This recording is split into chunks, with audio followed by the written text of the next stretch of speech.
Bayangkan malam yang begitu sunyi. Tak ada suara, tak ada cahaya, hanya hutan lebat yang gelap dan lembab. Tiba-tiba, sebuah pasukan menyusup melewati perbatasan. Tanpa jejak, tanpa bunyi, tanpa satupun tertangkap pandangan. Musuh tak tahu mereka datang. Tak ada peringatan. Tak ada suara tembakan. Namun, dalam sekejap, target utama sudah lenyap. Siapa mereka? Bagaimana mereka bisa bergerak secepat bayangan, bahkan lebih diam dari angin malam? Mereka disebut pasukan bayangan. Satuan misterius yang katanya berasal dari tubuh elit Kopassus. Bukan pasukan biasa. Mereka dilatih untuk menyatu dengan kegelapan, menghilang dari kesadaran musuh. Ada yang bilang, mereka bukan hanya mengandalkan ilmu militer, tapi juga kekuatan batin, ilmu leluhur, mantra perlindungan, yang membuat mereka tak terlihat, bukan hanya secara fisik, tapi juga dari pikiran lawan. Apakah mereka benar-benar ada? Atau hanya mitos yang dibangun untuk menebar ketakutan? Yang jelas, jejak mereka tak pernah ditemukan. Tapi hasil operasi mereka nyata. Musuh lumpuh, target lenyap, dan dunia hanya bisa bertanya-tanya, jika benar mereka ada, kenapa tak pernah ada yang bisa membuktikannya? Dan disitulah misteri ini dimulai.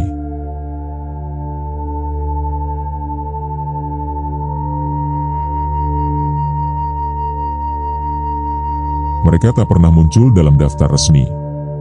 Tak ada nama satuan. Tak ada lambang. Namun, di balik struktur Kopassus yang dikenal publik, tersembunyi satu kelompok yang hanya dibicarakan dengan bisik-bisik. Mereka dijuluki pasukan bayangan. Sebuah istilah yang tak tertulis, tapi hidup dalam lingkaran paling dalam dunia militer. Bukan sekadar julukan iseng. Pasukan ini berbeda. Mereka tidak hanya dilatih untuk bertempur, tapi untuk lenyap. Menghilang dari radar. Menjadi tak terlihat, bahkan oleh mata musuh yang paling waspada. Para mantan prajurit menyebut mereka dengan rasa segan. Mereka bilang, itu bukan tim biasa. Mereka seperti tak punya bentuk. Hanya hadir saat dibutuhkan, lalu menghilang. Konon, mereka tak tinggal di barak. Mereka tak ikut upacara, tak berpose untuk dokumentasi. Identitas mereka seperti disembunyikan oleh sistem itu sendiri.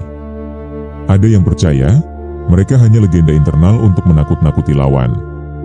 Tapi, bagaimana mungkin legenda bisa meninggalkan hasil operasi yang nyata? Beberapa dokumen mencatat misi yang berhasil dilakukan oleh satuan tak dikenal. Tanpa keterlibatan resmi. Tanpa pengakuan publik. Jika mereka benar ada, maka mereka adalah puncak dari strategi perang sunyi. Pasukan yang bukan hanya ahli bertempur, tapi juga ahli menghilang dari sejarah. Dan mungkin, itulah mengapa mereka disebut bayangan. Karena seperti bayangan, mereka ada. Tapi tak bisa disentuh. Dan saat musuh mulai menyadari keberadaan mereka, semua sudah terlambat.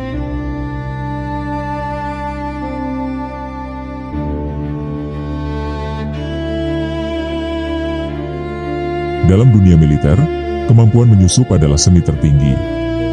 Tapi mereka bukan hanya ahli dalam menyusup. Mereka menghilang, bukan dalam kiasan, tapi dalam arti sesungguhnya. Pasukan bayangan tidak bergantung pada senjata canggih atau peralatan mutakhir. Mereka mengandalkan tubuh, naluri, dan pemahaman mendalam terhadap medan. Di pelatihan Kopassus, ada satu metode yang ditakuti tapi dipuja. Latihan berjalan di malam hari, tanpa cahaya, tanpa suara, tanpa teman. Beberapa menyebutnya jalan sunyi. Sebuah simulasi perang senyap, di mana keberhasilan diukur bukan dari berapa yang dikalahkan, tapi dari seberapa lama kau bisa tidak terdeteksi. Kamuflase mereka bukan sekadar seragam. Mereka bisa menyatu dengan bebatuan, dengan tanah berlumpur, dengan hutan yang gelap gulita. Tubuh dilumuri lumpur.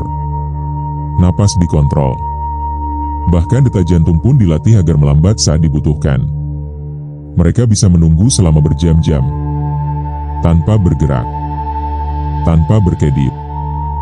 Dalam satu laporan tak resmi, disebutkan seorang anggota bisa masuk ke dalam markas musuh hanya dengan menyamar sebagai semak-semak. 3 jam merangkap perlahan. 1 tarikan napas tiap 2 menit. Mereka belajar membungkam suara. Bukan hanya langkah kaki, tapi suara napas. Suara detak emosi. Dan itu hanya bisa dicapai lewat latihan ekstrim. Beberapa menyebut mereka sebagai roh gelap perbatasan. Datang tanpa diketahui. Pergi tanpa jejak. Tapi taktik mereka tidak hanya bersifat fisik. Ada kecerdasan tinggi dalam membaca pola patroli lawan. Menentukan waktu pergerakan yang tepat. Menggunakan celah bayangan alami dari sinar bulan, atau menunggu saat badai datang, ketika suara langkah bisa disamarkan oleh gemuruh alam. Dan saat mereka bergerak, itu bukan seperti manusia. Lebih mirip bayangan yang meluncur, nyaris tak meninggalkan alur. Jika kamu pikir ini hanya cerita berlebihan, maka dengarkan pengakuan dari seorang mantan prajurit lawan. Ia berkata, "Kami tahu markas kami disusupi. Tapi tak ada satupun kamera yang menangkap. Tak ada suara alarm. Tapi saat fajar, senjata kami sudah dirusak. Semua sistem lumpuh. Kami bahkan tak mendengar langkah kaki." Apakah itu hasil teknologi? Atau ada hal lain yang bekerja di luar logika biasa? Yang pasti, mereka tidak seperti pasukan pada umumnya. Mereka bergerak seperti angin, dan hilang seperti asap. Tanpa efek, tanpa jejak, tanpa bayangan pun yang bisa ditangkap. Dan justru karena itulah, mereka disebut pasukan bayangan.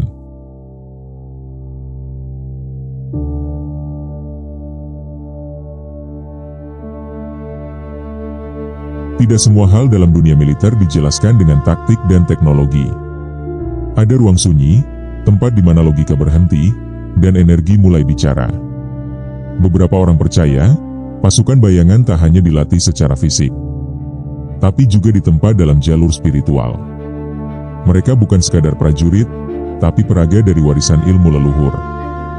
Di balik seragam loreng, ada mereka yang menjalani laku tirakat, puasa mutih, tapa bisu, kungkum di sungai sebelum subuh. Menyesuaikan diri bukan hanya dengan medan, tapi juga dengan alam gaib yang mengelilinginya. Konon, mereka membawa ajian. Bukan sembarang mantra, tapi pusaka batin yang diwariskan turun-temurun. Ajian Panglimunan, ilmu untuk menutupi diri dari pandangan makhluk hidup. Bukan menghilang seperti sihir, tapi menyatu dengan kehendak alam. Beberapa pembina spiritual Kopassus menyebut satu prinsip. Jika tubuhmu sunyi, hatimu lurus, dan niatmu bersih, maka semesta akan melindungimu. Bukan dengan jubah gaib, tapi dengan frekuensi yang membuatmu tak tersentuh. Kejadian-kejadian aneh sering muncul saat pasukan ini bergerak. Musuh mengaku mendengar bisikan, tapi tak melihat siapapun. Anjing penjaga dia membisu, padahal biasanya menggonggong pada setiap penyusup. Apakah itu hanya sugesti? Atau ada kekuatan leluhur yang masih menjaga anak bangsa dalam diam? Mungkin itulah warisan sejati dari bumi Nusantara. Kemampuan menyatu, bukan hanya dengan hutan dan malam, tapi juga dengan energi tak terlihat yang diwariskan oleh para leluhur.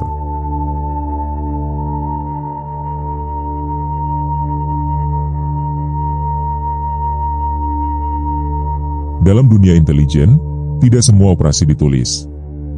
Tidak semua keberhasilan diumumkan. Dan tidak semua pasukan benar-benar dikenali.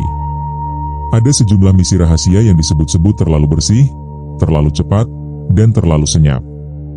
Seolah dijalankan oleh pasukan yang tak bernama. Salah satu yang paling mencurigakan terjadi di perbatasan Kalimantan.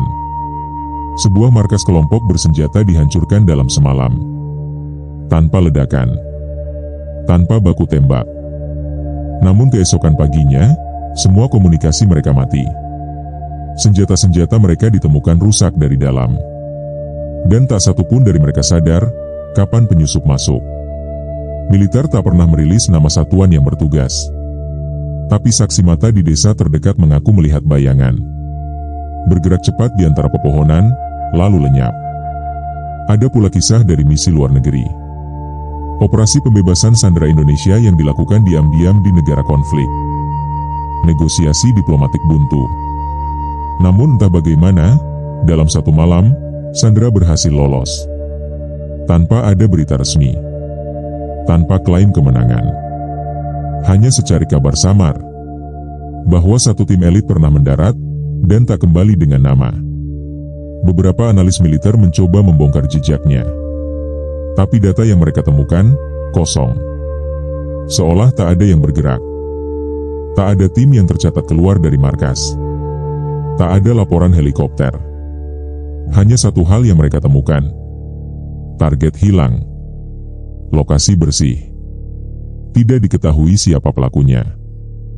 Di Timor, Papua, bahkan wilayah rawan di ASEAN. Laporan senyap semacam ini terus muncul. Pola aksinya sama. Cepat. Senyap. Tanpa suara. Dan hasilnya, efektif.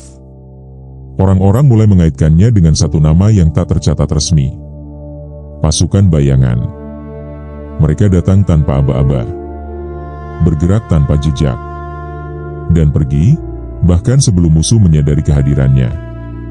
Apakah benar mereka dilibatkan? Atau hanya kisah yang dikarang oleh mereka yang tak sanggup menerima kenyataan? Yang pasti, setiap kali operasi semacam ini terjadi, satu pesan tak tertulis mulai tersebar di kalangan musuh.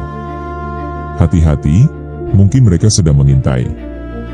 Dan kau tak akan tahu, sampai semuanya terlambat.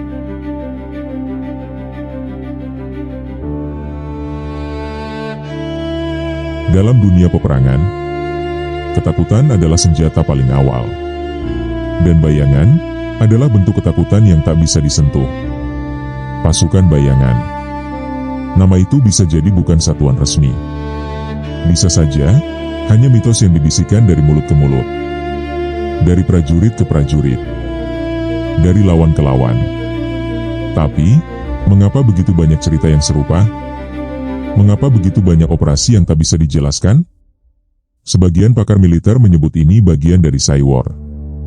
Perang psikologis yang dibangun lewat ketakutan akan yang tak terlihat.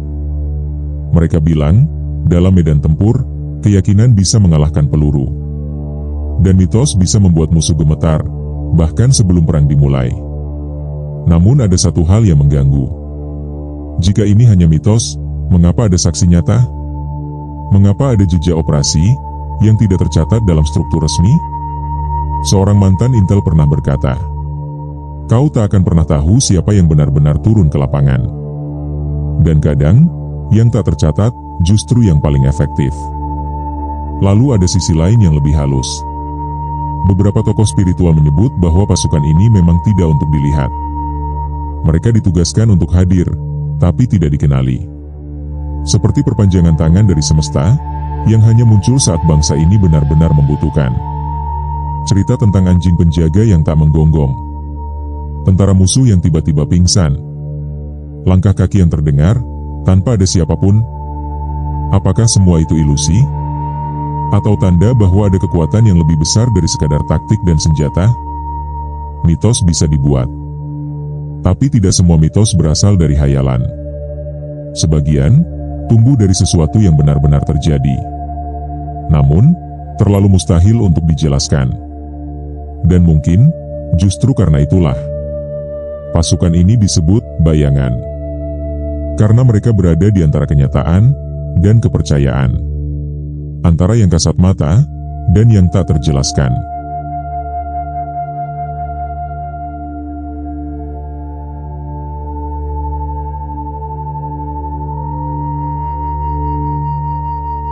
Mereka tidak dikenal, tidak dipuji, dan mungkin tidak diakui.